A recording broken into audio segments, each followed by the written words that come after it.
Bonjour les amis et on continue notre balade à Moscou. Aujourd'hui, nous allons au parc de la culture et de détente Maxime Gorky. Ça, c'est la station de métro, parc de la culture. C'est une des premières stations qui fête cette année 90e anniversaire à Moscou. Il y a une ligne numéro 1 et numéro 5, le ring. Et comme le dit le nom de la station, elle se trouve à côté d'un parc de la culture et de détente Maxime Gorky. Ici, on trouve quelques fresques, les sculptures représentant toutes les activités du parc. Et bien sûr, le monument de Gorky. Voici la station qui fête ses 90 ans cette année. Et nous passerons par un pont et traversons la rivière Moskva. Ici, on voit le bâtiment de l'Académie diplomatique. Et nous traversons le pont de la Crimée. C'est un premier pont suspendu en acier situé à Moscou. Il a été construit entre 1936 et 1938. C'est un exemple de l'architecture stalinienne et symbole de la ville de Moscou.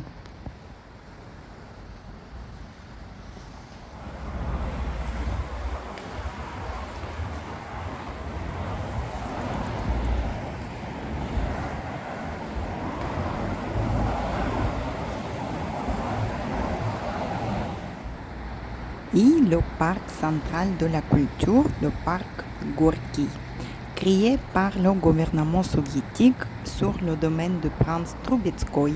Le parc était à l'origine le site pan-russe d'exposition agricole et industrielle. L'agencement du parc fut confié à un architecte hors norme, Konstantin Melnikov. Après l'exposition, le parc trouva une nouvelle finalité éducative et culturelle.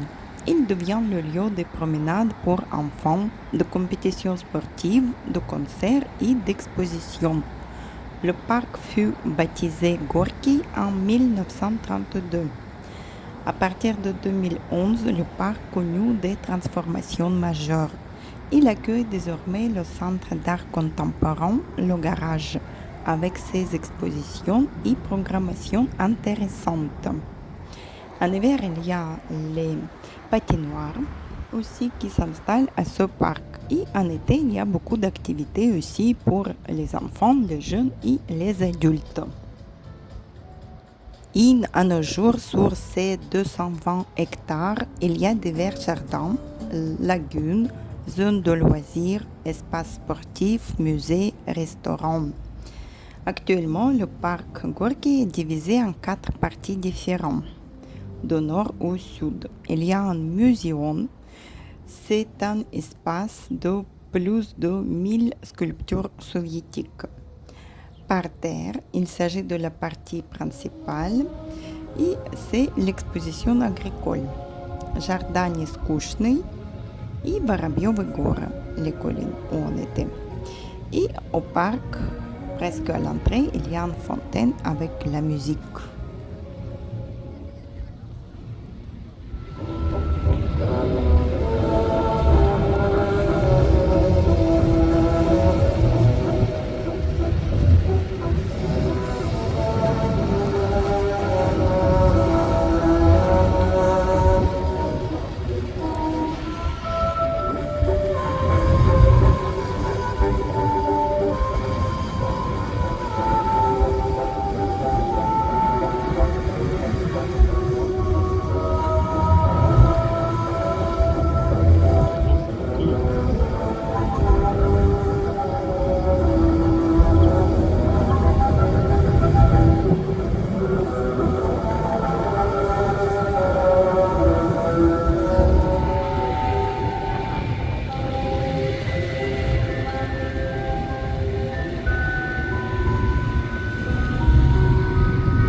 Voici cette partie muséum où il se trouve en plein air plus de 1000 sculptures soviétiques qui se trouvent aussi à côté de la galerie Tretiakov.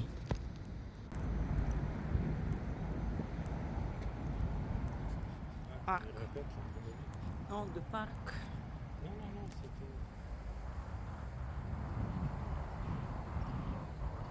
La galerie d'État Tretiakov est une des musées les plus importants du pays de la Russie. C'est le meilleur à Moscou et le principal dépositaire de l'art russe, un lieu essentiel pour les amateurs d'art. Ces collections vont des icônes médiévales aux tendances du réalisme socialiste soviétique ou de l'avant-garde, en passant par les principaux peintres nationaux au cours des siècles et jusqu'à nos jours. Comme les galeries, la parc se trouve au bord de la rivière Moskova, en été, il y a plein d'activités sportives et musicales qui se trouvent. Il y a eu une scène qui a été installée pour le week-end, la scène musicale et aussi il y a eu les scènes car il y a eu les activités sur l'eau. Aussi le week-end de 21-22 juin.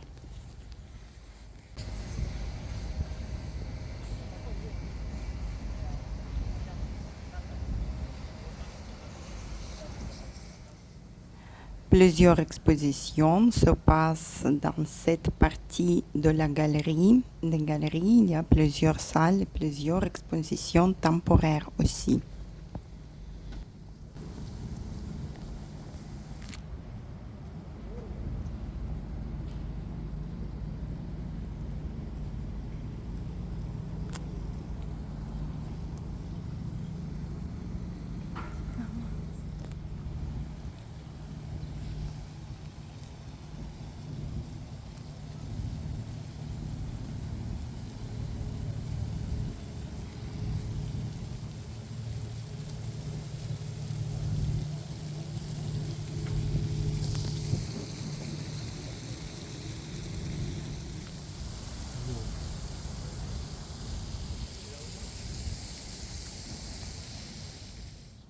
Voici les installations pour les festivités sportives, les événements sur les deux rivières, Moskva et Yaouzan.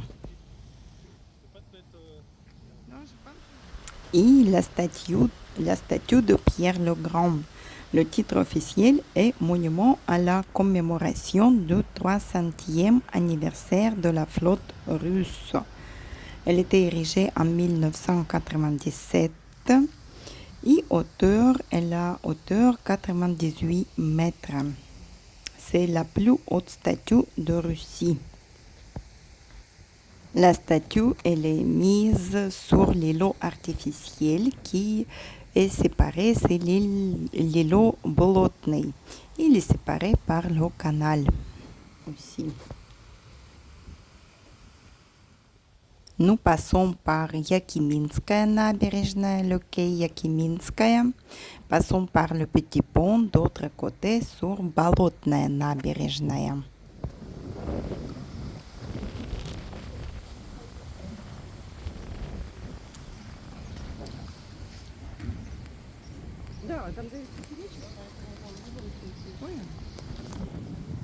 Là-bas, regarde le ciel.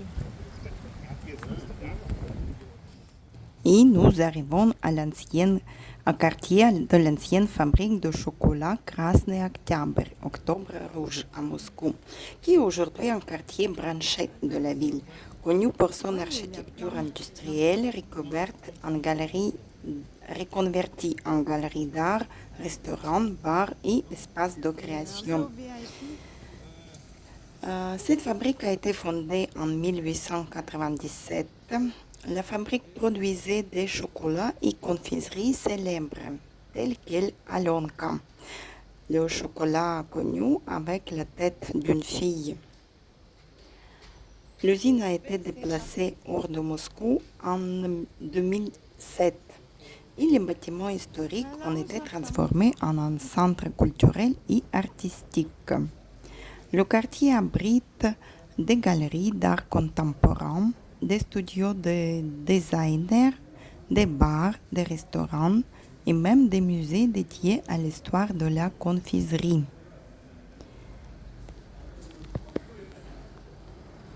L'architecture est industrielle de briques rouges, typique de l'époque soviétique. Il y a même un musée des robots. Oups. On va aller sur le quai.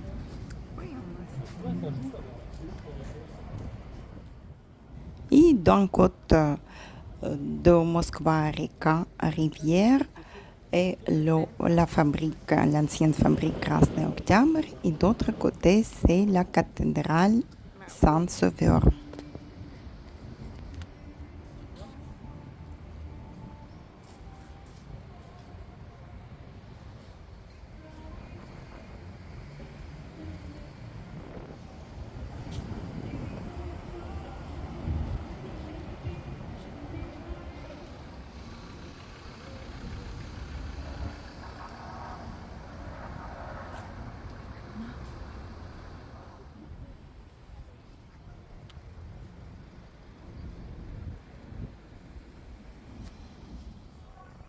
Et devant la cathédrale, devant le pont des patriarches qui va vers la cathédrale, nous terminons cette visite.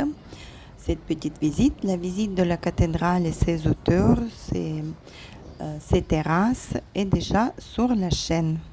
Regardez-le. Et comme d'habitude, si vous avez aimé la vidéo, mettez un like, abonnez-vous pour suivre les vidéos suivantes sur nos voyages et notre vie en Grèce. Et ne manquez pas les prochaines vidéos. Faites les beaux voyages et à très bientôt les amis. Bye bye.